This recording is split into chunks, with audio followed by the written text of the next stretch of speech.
Today, we are going to be discussing the case of Ryan Poston and Shayna Hubers. Ryan Carter Poston was born on December 30th, 1982 in Fort Mitchell, Kentucky to his parents Lisa Carter and Jay Poston. He was the oldest child, having 3 younger sisters, Allison, Catherine, and Elizabeth. He was described as incredibly hardworking, intelligent, loving, caring, and he was very protective over his 3 little sisters, and he was very close with his family. He was also described as a very charming, good-looking man with a charismatic personality who did not have much trouble with the ladies. He was also part of a family who took education very seriously. He first attended the Blessed Sacrament School in Fort Mitchell, Kentucky, before starting high school in the International School Manila in the Philippines, before attending the International School of Geneva in Switzerland, where he graduated from. I'm not exactly sure why he went international or why he switched schools or any of that, but it definitely seemed like he just had a passion for traveling and had the means to do so. After graduating from high school, Ryan went on to attend undergrad at the Indiana University, where he had a triple major in history, geography, and political science. After graduating from IU, he attended law school at the Salmon P. Chase College of Law at Northern Kentucky in Highland Heights, Kentucky. After graduating from law school, he opened up his own law office and became a practicing attorney in Cincinnati, Ohio. It was sort of a family legacy to practice law in his family, as his grandfather and uncle were both practicing attorneys. In addition to being absolutely dedicated to his career and his education, Ryan was a very social and outgoing man. He loved spending time with friends at the bars and was not one to shy away from having a good time with his buddies. He also loved collecting guns, going to the shooting range to practice, and took a lot of pride in his collection. Now, in 2009, Ryan met a woman named Lauren Worley at a bar in Cincinnati, and the two fell for each other very quickly. When they met, Lauren was studying at the Salmon P. Chase Law School, which is the same school that Ryan had graduated from. She was an absolutely beautiful young woman, and they seemed to mesh very well together. They fell in love fast, and by all accounts, Ryan was the perfect gentleman to her. He was always so polite, and he made her feel very safe because of how skilled he was with his guns, and he always carried a firearm in his ankle holster, and that made her feel safe in case anything were to go wrong. The two quickly moved into an apartment together and even adopted 2 puppies together, Lily and Max. They really did seem like they would make it last and go the distance together and get married. However, after a year and a half of what felt like the perfect romance, the two actually split up. They were both absolutely head over heels for one another, but they were both just so young. Lauren was trying to work as hard as possible to finish her law education, and let me tell you, being in a relationship in any sort of grad school is really difficult. Plus, Ryan was constantly working, so they thought that it was best if they just went their separate ways for a while, but in the back of their heads, they always knew that they were going to end up back together someday. Now, like I said earlier, 28-year-old Ryan was an attractive man who did not have problems with girls. So in 2011, he met another beautiful young woman. Now, his cousin Carissa was actually the one who introduced Ryan to a friend named Shayna Hubers. Now, Shayna was 19 years old at the time and was a student at the University of Kentucky in Lexington, around 80 miles from where Ryan lived in Highland Heights. She was studying psychology at the time, and she too was very dedicated to her studies. She was bright, beautiful, and charismatic. The two met through Facebook, and they immediately hit it off. They went on their first date on April 8th, 2011, Shayna's 20th birthday, and they started dating shortly after. So now let's talk a little bit about Shayna Hubers. Shayna Hubers was born on April 8th, 1991 in Lexington, Kentucky. She was described by those around her as very type A, to the point of being a perfectionist who absolutely needed to do well and exceed at everything she tried. She loved theater and drama and loved being in the spotlight and the center of attention.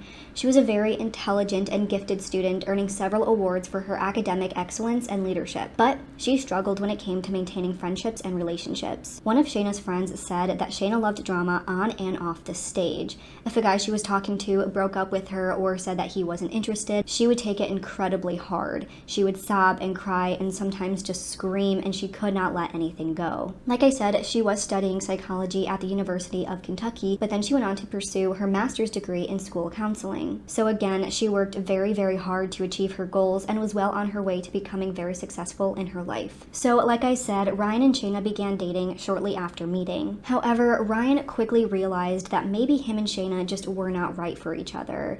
They were very on again, off again throughout their entire relationship, which we will get more into in just a minute, but it seemed like Ryan was always trying to pull away, and when he did, Shayna would do everything that she could to try and pull him back in. She was very interested in having a long-term serious relationship, while Ryan was just looking for more of a casual relationship for fun. He didn't take life or the relationship too seriously, so naturally him and Shayna just didn't want the same things from a relationship. However, like I said, the more Ryan would pull away and try to get out of the relationship, it seemed like Shayna just got more and more obsessive and desperate to save the relationship. A friend of Ryan said that when Shayna would meet up with Ryan's friends, she was very, very cold towards them, especially the girls, but they could tell that she was absolutely obsessed with Ryan. It seemed like her goal from the very beginning was to make him settle down with her and only pay attention to her rather than his friends, but when that wasn't happening, she didn't know how to take it, and it became a huge issue for her. He was very busy with work, and he didn't have the time to deal with all of these issues in a relationship. He tried to explain to Shayna that she needed a lot more than what he could give her, and that she would just be better off with someone else. But she just would not take no for an answer. She would text him upwards of 100 times before he would even respond once. She would go on his Facebook and block any women that he was friends with. She would just start showing up uninvited to wherever Ryan would go, and sometimes if he was out, she would look all dressed up and pretty, acting as if she was invited and like everything was normal, trying to impress him and whoever he was with as much as possible. There were other times that she would show up to his condo unannounced and would refuse to leave. Things started getting pretty bad. But even through all of this, Ryan could just not seem to let Shayna go for good. He would tell his friends that she was just a psycho and wouldn't leave him alone, yet he said that he couldn't leave her because he was afraid that he would hurt her feelings. He said that he really just didn't know what to do or how to act in this situation. The two maintained this extremely volatile roller coaster of a relationship on and off for almost a year and a half. But throughout this entire relationship, both Shayna and Ryan would text their friends about everything that was going on. On one occasion, Shayna texted a friend, quote, "He says he's only with me because I make him feel so awful about it when I cry," because again, he said that he didn't want to hurt Shayna's feelings, so he simply didn't know what to do. Then, at the same time, Ryan was texting his friends about what was going on with Shayna. He wrote to his cousin, "This is getting to be restraining order level crazy. She's shown up to my condo like 3 times and refuses to leave each time." Then, to another friend on Facebook, he said, "Literally probably the craziest effing person I've ever met. She almost scares me." And to this day, this friend said that he should have told Ryan to walk away at that point, but he didn't. So this is when we get into what each side says about the two's relationship. Up to this point, it definitely seems very one-sided. Like Ryan is just trying to pull away while Shayna is just relentlessly obsessed with Ryan and will not take no for an answer.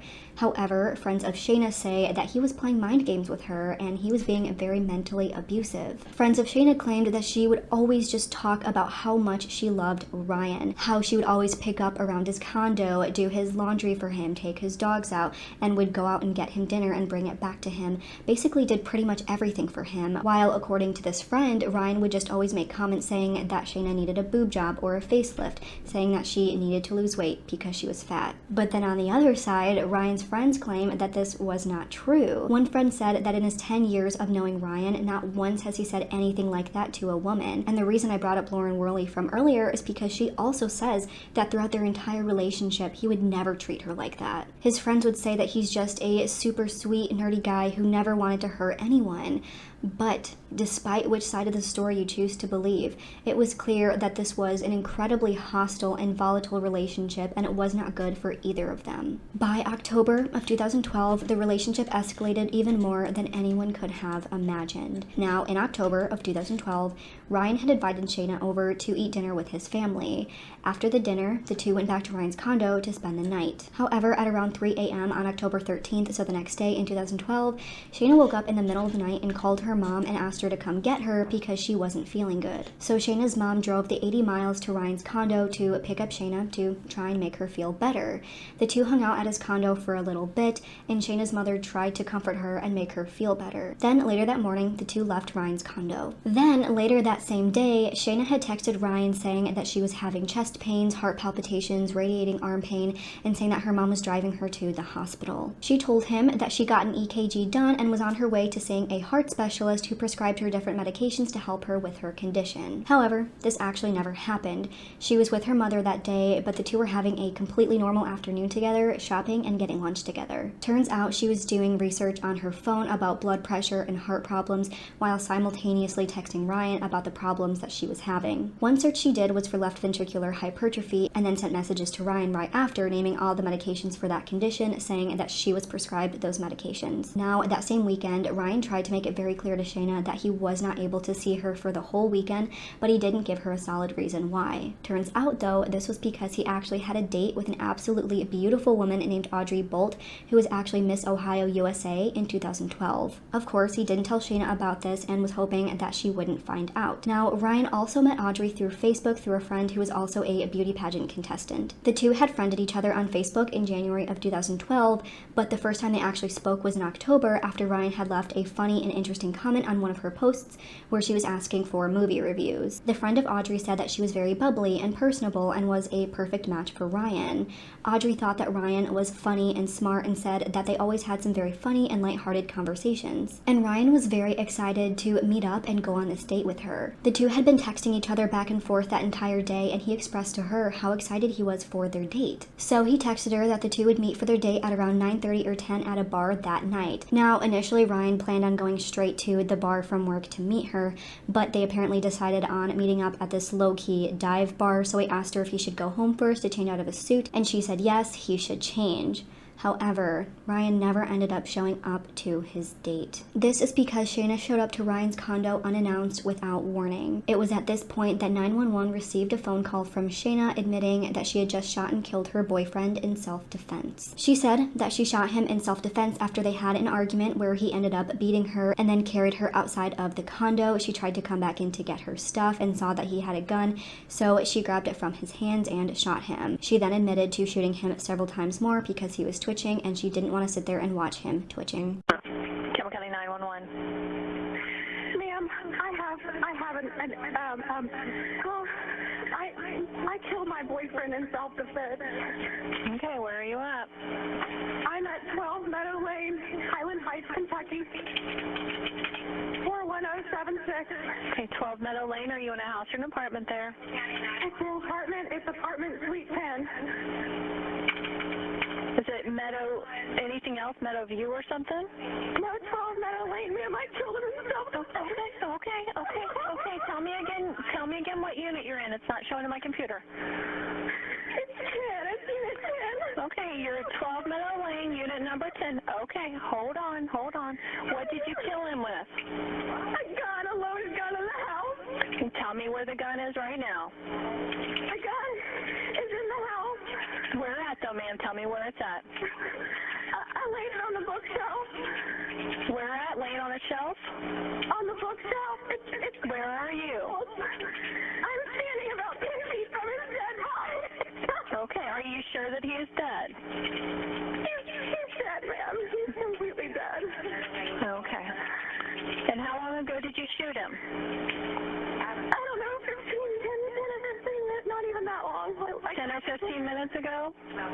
Yeah. Okay, what's your name? My name is Shayna Michelle Huber. I'm sorry, what is it again? Tell me. Shayna Michelle Huber. Huber? Huber, H-U-B-E-R-S, Huber. Okay, what's your name again? Shayna or Shayna? Shayna, S-H-A-Y-N-A. All right, Shayna, I'm just having a hard time hearing you. Okay, all right. Now, you're going to stay on you're going to stay on the line with me, okay? Because this is what we're going to do. The officers are going to want me to stay on the line with you, so when they get there, they're going to want to know where that gun is, and we want you to get out safely too, okay? Okay, are they going to arrest me? Ma'am, I don't know what they'll do. We're going to send them out. I'm going to stay on the line with you, okay? I mean, I'm not a murderer, ma'am. I just killed him. What happened exactly? What happened? He beat me and carried me out of the house. He did? He beat me and tried to carry me out of the house, and I came back in to get my things, and he was right in front of me, and he reached down and grabbed the gun, and I grabbed it out of his hand and pulled the trigger. Okay. All right. Do you need an ambulance? Have you been injured? I'm not injured, ma'am. I was thrown into the side of the couch. Okay. And how old is he? He's 29. He'll be 30 he would have been 30 on December the 30th. All right. What's his name? Ryan Carter Poston. He's an attorney in Cincinnati. Okay. Have you had a history of domestic violence with him? Yes. Okay. And is this your gun? No, this is his gun. He keeps loaded guns in the house. So he slammed you into the couch but you don't have any injuries? I don't have any injuries. I was just very frightened. He's a lot bigger than me. He's 6'3", 200 pounds. I'm 5'8", 120. And he picked me up and was carrying me out of the house. And I said, let me get my things at least if we're going to break up. And he wouldn't let me get my things. And when I reached around to try to get my things, I can hear myself echoing in the background, ma'am. It's just a phone system. A phone system has got a delay. And he pushed me down from the door all the way to the couch. And when they come here, they'll see how far that is. He threw me across the room. And I was very startled. I was laying on the floor. Okay. All right. And I killed him. Okay. Ma'am, this is what I want you to do, though. You're sure he's not, ma'am, you're sure he's not breathing at all? Do I have to go touch him? No, that's okay. They actually have someone that's outside almost right now, but I'm going to stay on the line with you, okay? When they tell me to, what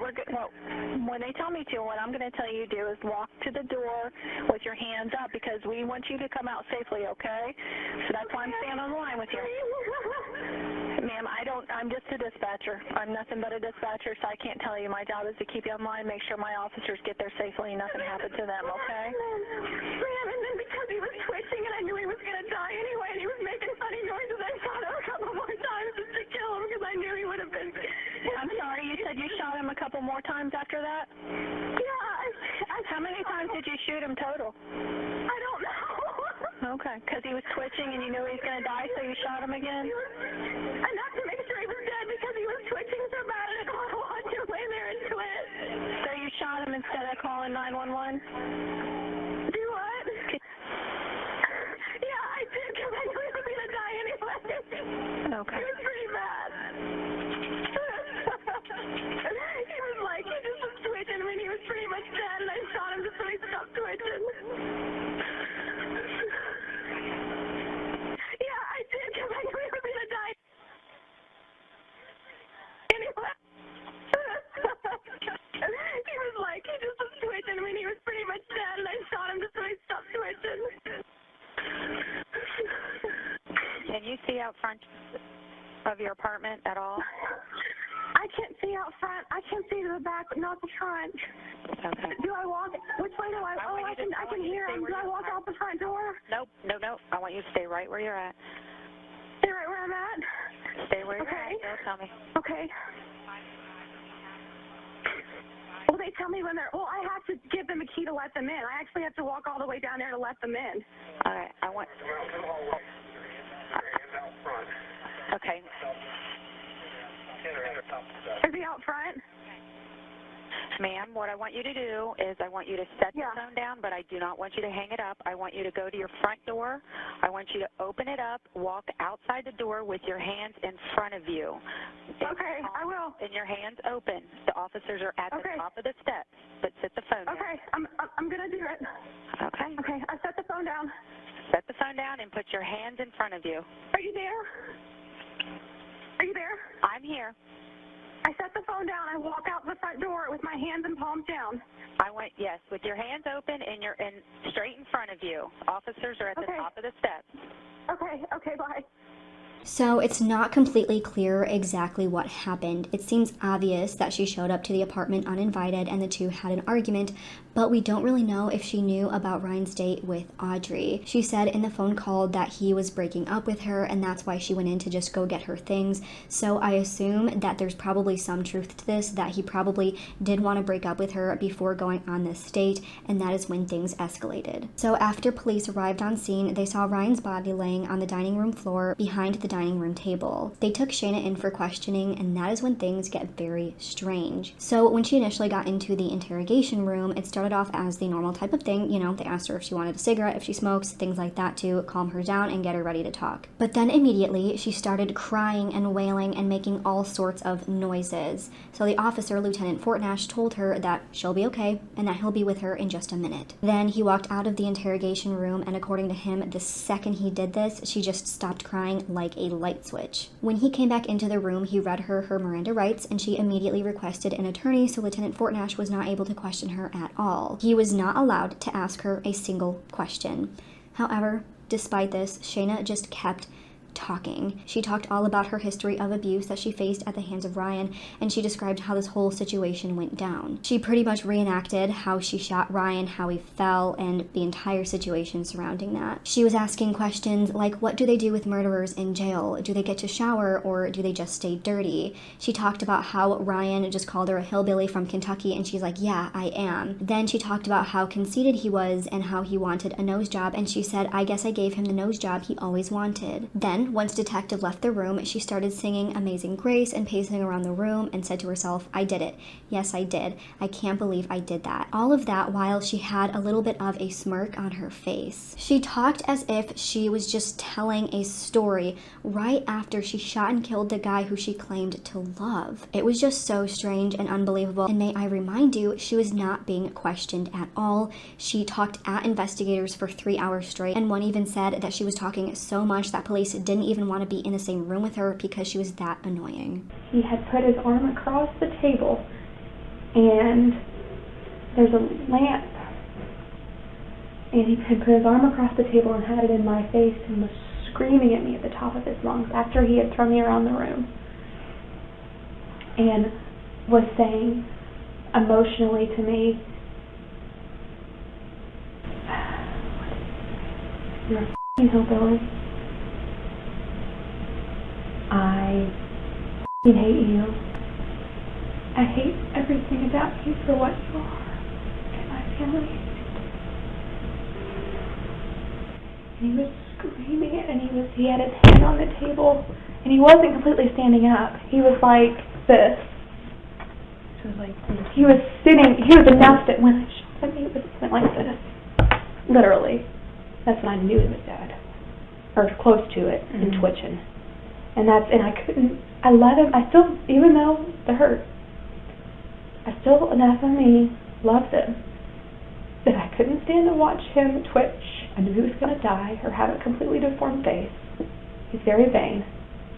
One of our last conversations we had that was good was that he wants my best friend who's a dentist to do his veneers, and wants to get a nose job. Just that kind of person. And I shot him right here. I gave him his nose job. He wanted. I broke it, and I just picked up the gun, and in the middle of him doing something with his arm or saying something crazy, shot him. And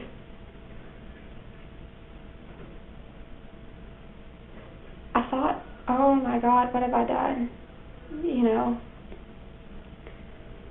And he was laying with his face on the table, like twitching. And so I knew he was going to die a very slow and painful death. I knew he was already dead, you know, and within the next 20 seconds, within the next 2 minutes, I knew he was going to be dead. And he was in a lot of pain. He was twitching, he was moaning, but he was ultimately dead. And so I shot him enough times to kill him so that he wouldn't suffer at that point, which was a few more times. And I shot him, I think I shot him twice, thought he was completely dead, and he was laying there still twitching and making noises. And I shot him in the head. I probably should have left it there, but I knew he was going to die. Or have a very deformed face. And you were concerned. And I knew, oh no, he would have died. He was already dying.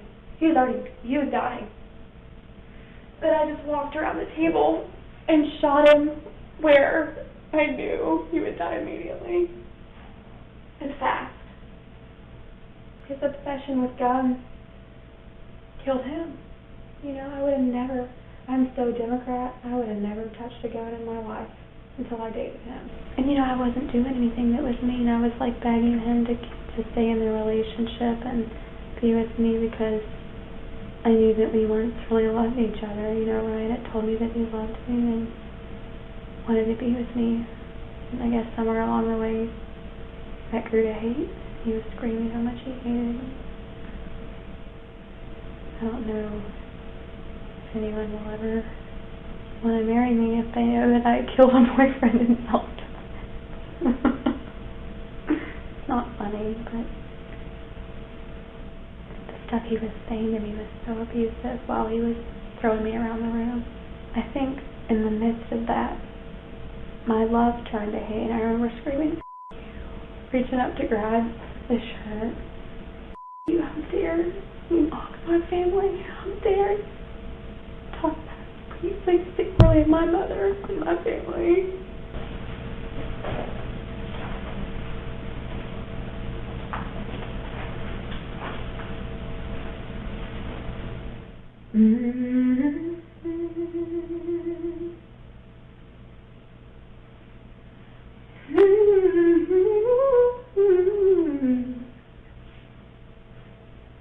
How sweet the sound that sings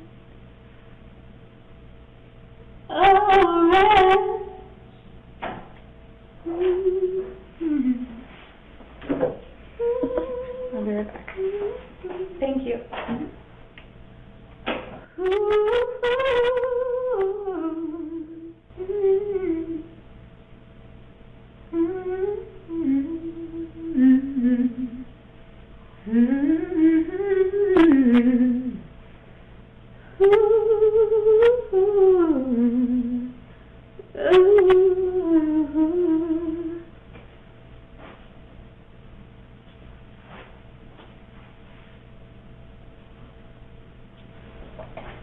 I did.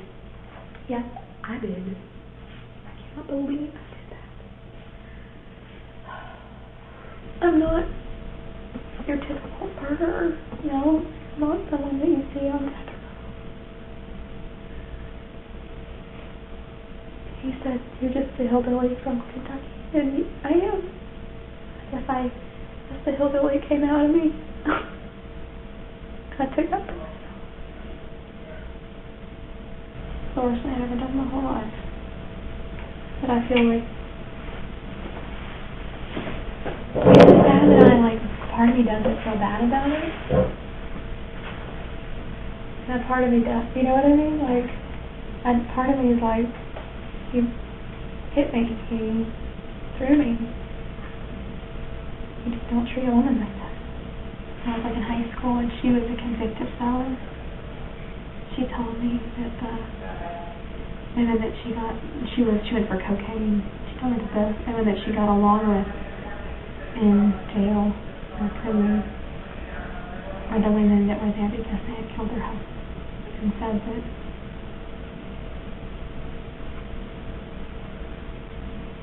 hell has no fury like a woman's scorn.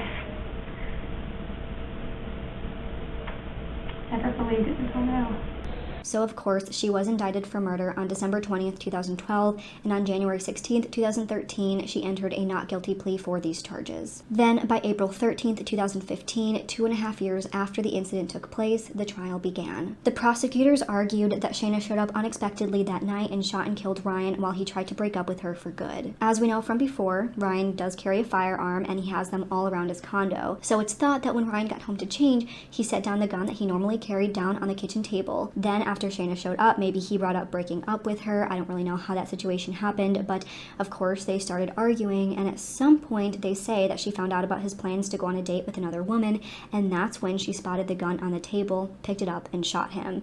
And this is the argument all according to the prosecutors. Then on the other hand, the defense said that Shayna shot and killed Ryan as an act of self-defense since she was the victim of long-term domestic abuse. Now, Shayna actually had 2 trials for the murder, one in 2012 and one in 2019. They had a retrial because one of the jurors was actually a convicted felon and they were not allowed to be on the jury. There was a lot of information that was the same in both trials. There were a few things that were brought up in the second trial, which I will also discuss, but since a lot of it is pretty much the same, I'm not going to go into both trials. That would just be very repetitive. So I'm going to talk about the evidence from both trials just all at once, since both trials did have the same outcome. So first, let's talk about the scene. So Shayna ended up shooting Ryan a total of 6 times. A forensic pathologist testified that the first time Shayna shot Ryan was to his head, which would have debilitated him. The next 5 shots were fired as Shayna was walking towards him, which is contrary to what Shayna said, which was that she was firing them as Ryan was charging at her. He fell on the floor after the first 3 shots were fired, leaving him unable to move and completely defenseless, but was still alive even after all 6 shots were fired. Then Shayna claimed that Ryan threw her into the TV at his condo.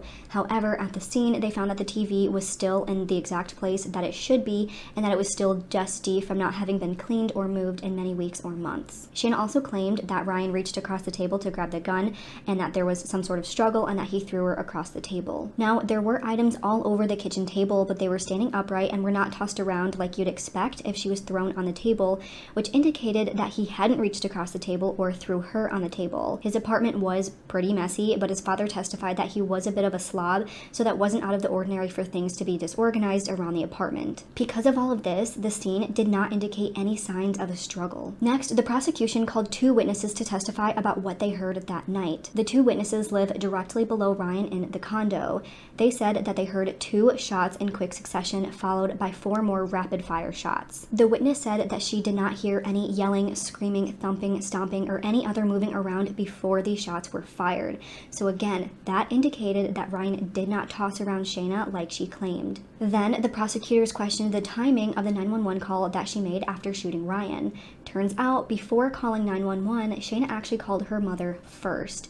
It wasn't until about 15 minutes after the shooting that she actually called 911. This indicated that she probably did not think that her life was in danger, because she would have probably called them a lot sooner if she was afraid that he was attacking her and was going to kill her. So, from all of this, they had to question, if this truly was in self-defense, why did she continue shooting him so many more times, even after he was rendered defenseless after the first few shots? Why was his messy apartment so in place if she was fighting him so hard? Plus, why wasn't she injured at all? She didn't have a single scratch to her. She even told the dispatcher on the 911 call that she wasn't injured, but you'd think that if she feared for her life, he must have done something pretty bad to her and beaten her up pretty bad.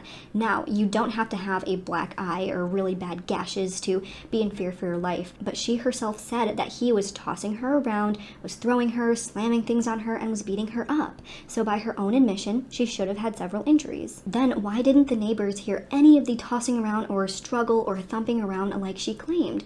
And why did she take so long to make this 911 call again if she was truly in fear of her life? The next part of the trial revolved more about the couple's relationship, so things that happened before the night of the shooting. So like I described earlier, throughout their entire 18-month relationship, the 2 had broken up a few times. At one point, she had confronted him about things that he had apparently said to others about her. According to Shayna, after she confronted him about all of the awful things that he said about her, he picked her up and physically threw her out of his condo, and then as she was trying to come back in to get all of her things, he slammed the door on her repeatedly. Then the couple took a few months of a break between April and July of 2012. Once they started seeing each other again in that July, Shayna says that Ryan placed a lot of different conditions on their relationship. These conditions included requiring her to speak less, to have a hobby at his condo so that she wasn't bothering him all the time, and said that she had to participate in sexual acts with other women. She said that Ryan would degrade her and make fun of her whenever he got the chance. She said that she was emotionally and physically harassed and abused by him, and she said that he made her feel completely worthless. However, on the other side, Ryan's receptionist and legal assistant testified that she witnessed Shayna's obsessive behavior and said that it just took a toll on him. She said that she would see her texting him 50 to 100 times per day while he was at work. She would show up to the office unannounced. If she couldn't get a hold of him on his personal phone, she would call him at work and ask for him. The receptionist said that it was absolutely relentless, and it took such a toll on him that he just gave up and would be like, okay, Shayna, whatever you want, because it was easier than just trying to break it off with her like he had tried so many times. She said that even when he told her, the receptionist, about his date with Miss Ohio, she was immediately worried. She warned him to be firm with Shayna, to change the locks on his door to make sure that she wasn't going to show up, because this receptionist said that she knew Shayna was a stalker. And when she said all of these things to Ryan, he just smiled to her and said, "Don't worry, I got this." Also, throughout the relationship, there were thousands and thousands of texts sent between Ryan and Shayna, most of them coming from Shayna and Ryan only responding rarely. There were also many text messages between them and their respective friends to show a story of how each of them felt throughout the entire relationship. Now, we saw some of these texts earlier, but this goes into a little bit more detail. And I also want to mention that it might be a little bit confusing because this timeline does jump around a little bit, because I went in sections of how the evidence was presented rather than a chronological timeline. So if this is confusing to you, I'm sorry, but this section is focusing on the text messages that were sent. In February of 2012, before their initial break, he texted Shayna, "You can tell people that you broke up with me," to which she replied in part, "I love you dearly, far more than you deserve." Then by March, he pleaded with Shayna, writing, "Shayna, stop texting me," and in all caps, "I no longer have the patience to deal with you." Then in April, Ryan texted his cousin, "She came to my place on Sunday morning and I literally had to pick her up and throw her into the hall." Then they had their break from April to July. Ryan had actually blocked Shayna's number, but Shayna got a new number and called him, at first pretending to be a client, and that is when they ended up getting back together. However, by August, the relationship was going south once again. Ryan texted Shayna, "I'm turning off my phone and padlocking the door," to which Shayna sent 100 messages and Ryan texted back, "I'm not reading any of these, stop." So after this, apparently Shayna showed up to Ryan's condo with her own key that he never gave her, and he would not leave, so Ryan went over to sleep at his father's house because she just would not leave. So then in one message that Shayna sent to a friend 11 days before the incident, she said, "When I go to the shooting range with Ryan tonight, I want to turn around, shoot and kill him, and play it like it's an accident," with other messages to this friend saying things like, "I hate him," and that their love has turned to hate. She had also sent a message to another friend who was a practicing dentist and said that Ryan's been begging me to ask you to do his veneers, but please F them up and make him ugly so he'll never get another girl. I hate him. Additionally, in October of 2012, Ryan received messages from an unknown cell phone number, initially pretending to be a potential client, but then would send messages saying some pretty insulting things. They said things like, "Lose your beer gut and get better at your job," and then said other things about how he sucked at his job and things like that. Turns out the number actually belonged to Shayna's roommate, and Shayna had screenshots of this conversation on her phone and sent these screenshots to another friend in a text saying, "I texted Ryan this from my roommate's phone." So this just kind of shows how tumultuous the relationship was over text messages that they had sent. There are so many more texts, but obviously I cannot read you all the thousands of texts that were recovered, but this does give a pretty good idea of the things that they were going through. Other testimony came out about Shayna's behaviors before the shooting. Turns out Shayna probably did know about Audrey because she had friended her on Facebook just 2 days before the shooting. Then of course at the trial they also played these videos of Shayna talking and talking and talking during the interrogation. Obviously she had said some pretty damning things, like saying that he was evil and he deserved it. Her behaviors during these videos and during the trial were all very bizarre, and she showed absolutely no remorse for what she had done. So that is all the information that's kind of piling up against Shayna. But then on the other hand, they also read messages that Ryan had sent to some friends that showed that he also was not in a very good mental space and was also very angry and said some pretty violent things. He was very upset about things that were happening with his job and said some very violent and questionable things. To one friend in August, he was talking about being sued by his law partner who he had a recent falling out with and said, "I want to rig explosives to everything I see." Then on October 4th, he said, "There's nothing more that I want than to just scorch the effing earth and leave this entire city in a burnt pile of rubble." So the defense argued that he was a man who was consumed in deep rage against the world and had a lot of hatred building up. That, with the fact that Shayna claimed that he was physically abusive, could show that maybe he did snap and do something to hurt her that made her have to defend herself. However, the prosecution argued that there's no indication in any of these messages that any of his anger was directed at Shayna or anyone else. It was obvious that he was very frustrated and angry and was probably in a very dark place, but it does not prove that any of this was directed at Shayna. I'm sure we've all said some very intense things when we're angry or upset, maybe not quite to this extent, but being sued is a pretty huge deal, and with everything everything else that he has going on with Shayna, it makes sense why he may not be in a very good headspace. But again, I will concede that no, most of us don't say things quite to this extent, and it does show that he was in a dark place, and just because none of this anger in these messages were directed at Shayna herself, it doesn't mean that him being generally angry could have caused him to snap. Also, the defense claimed that Ryan was abusing drugs at the time of the shooting. Shayna testified that he was always whacked out on drugs. She said that at the beginning of their relationship, he kept an Altoid box full of Xanax. It had also been discovered in his toxicology report that he had been using drugs like Ambien and Adderall. They found that he had filled a prescription for Adderall that was 90 pills about 24 hours before his death, but found only 77 pills in the bottle, which was sitting on the kitchen table at his condo. Then, according to a urine sample, it was found that he had been using drugs like cocaine and marijuana. According to Shayna, Ryan's cousin had told her that he was a really nice guy when he wasn't on drugs. Then, in a message he sent to a friend via Facebook, he said, "I've noticed that the only times that I enter into relationships is when I'm on antidepressants, and then when I'm off of them, even if I'm in the middle of the relationship, I will soon change my mind about wanting to be in the relationship." Shayna also said that he suffered from very severe withdrawal at the end of the days when he would take Adderall. He would tell her that he can't talk on the phone or talk to her at all at the end of the day due to how lousy he felt. So they argued that these drugs could have caused him to act out of character and then snap and attack Shayna. They also argued that maybe his history of drug use could have also played into Shayna's perception of Ryan and caused her to fear him. The defense also pointed to the fact that Shayna had never done anything like this before. She had absolutely no criminal history and zero history of violence. Then they added to the argument that she'd been physically abused throughout the entire relationship, so she feared for her life. Next, a psychiatrist took the stand to talk about Shayna's mental health. Shayna had been diagnosed with borderline personality disorder and PTSD stemming from abuse that she faced in her childhood. So Shayna testified that when she was 5 years old, she was molested by a slightly older female friend in her mother's closet. Then she says when she was 16 years old, she was shoved into a bathroom stall at a high school football game and was sexually abused. She also said that while she was growing up, her father would often touch her breasts. Now, this psychiatrist said that he did talk to Shayna's parents, and of course, they denied all accusations,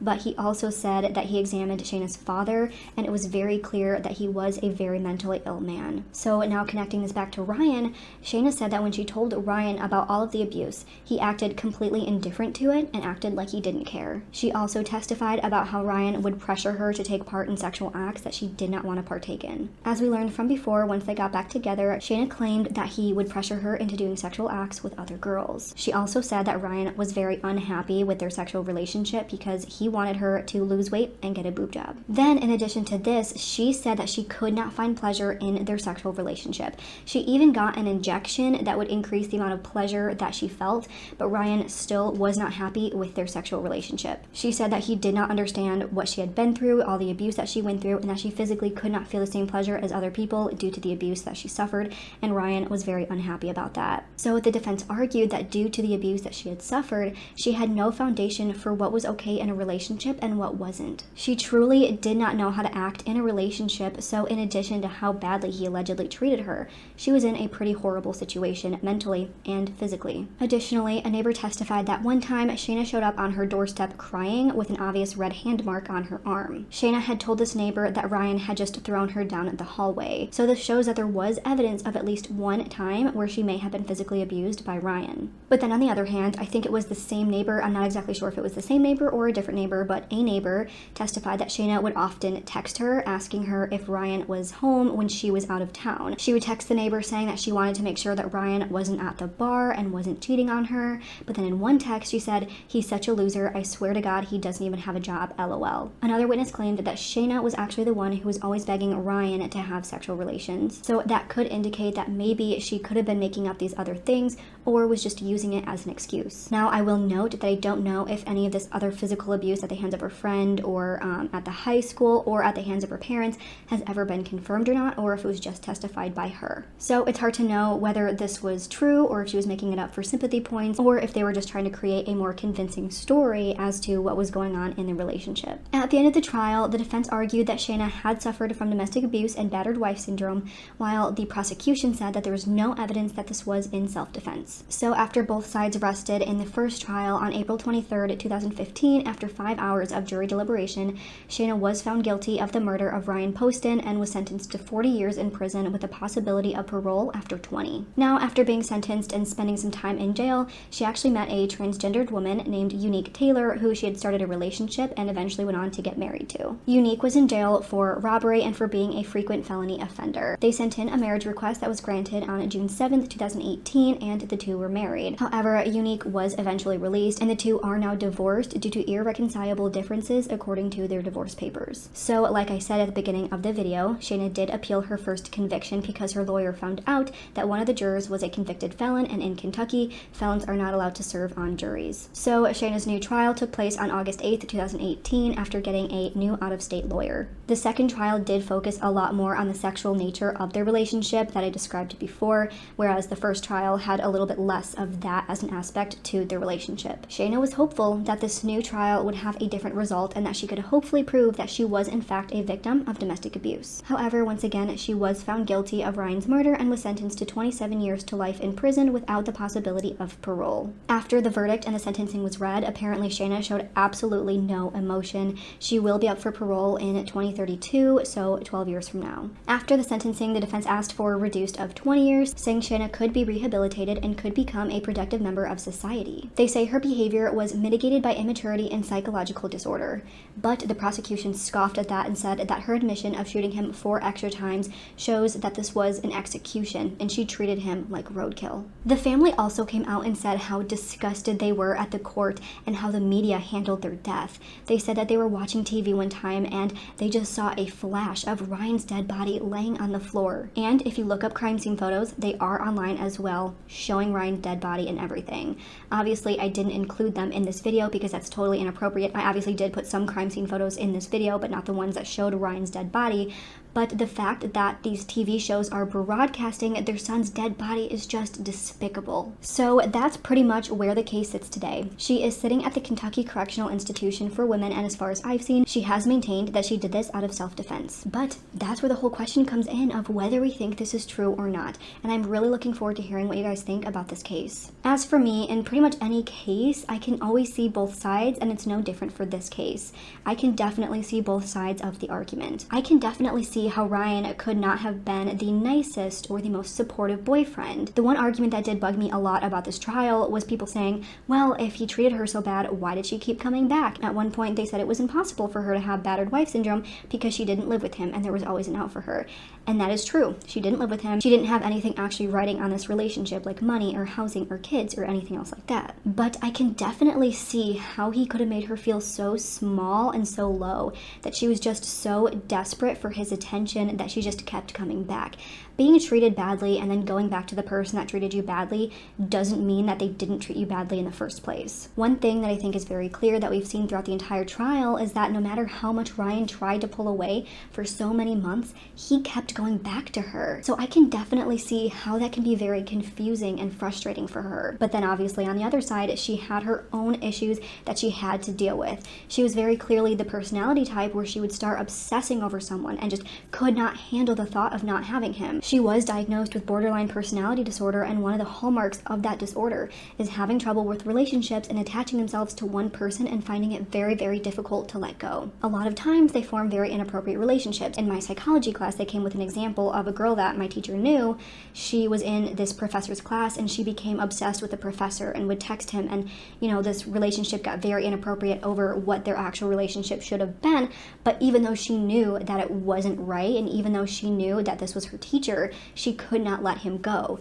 He tried to pull away. He tried to explain to her that this was not proper for a teacher and a student, but she just could not let him go. And I'm not trying to generalize everyone with BPD at all, but this is a very common thing that we see in this disorder. So I think this plays a huge factor into why Shayna just could not let him go. And again, especially having this disorder, I can see how it can be very confusing and frustrating that one moment he's saying he doesn't want her anymore, making her feel really horrible and awful, and then the next minute he was probably a normal boyfriend being really nice to her. But obviously I think there are a lot of things that she could have done to help herself through this. I hope she's getting help in the jail to help her, know how to form relationships and stop becoming obsessed with people in her life, because that's just not healthy. Obviously you can't use mental health as an excuse to do horrible things like this, and that's not what I'm doing at all, but I do see where this whole thing came from. I do see where it stemmed, and obviously I'm not victim blaming. I'm not saying that it's Ryan's fault whatsoever. I think this is absolutely tragic that this happened to Ryan, but I do think that she had issues that she needed to deal with. Again, Ryan lost his life. He's the victim. He didn't do anything wrong in terms of deserving to be shot and killed. And obviously, she was very, very difficult to deal with. I can see why he kept coming back. I can see why he found it very difficult to let her go. Because the second he would try to break up with her, she would freak out and wouldn't leave him alone. He tried blocking her number, and she got a new one. He tried locking her out of the condo. She got her own key. He would ignore her while he was at work, so she would call the front desk. Like, it seemed like there were so many things that she was doing that he had absolutely no control over. So I definitely can see how this took a huge toll on Ryan and just made him so exhausted that he just said, you know what? I guess I'm just going to deal with her because it's easier than trying to break up with her. So this all just seems like a horrible mix of a guy who just wants to do his own thing, who doesn't want to be with her anymore, and a girl who just cannot let go. I just think that she was so desperate for his attention. Obviously, that was very clear. And that once he tried to pull away for good and was officially done with her, so done that he was going on a date with another girl, she just snapped. And I think that it was a situation where she thought, if I can't have him, then no one can. That's pretty much what I think happened. I think, again, she was very jealous and possessive and just didn't want him to be with anyone else if she couldn't be with him herself. I personally don't think that there's any real evidence that he was physically abusive.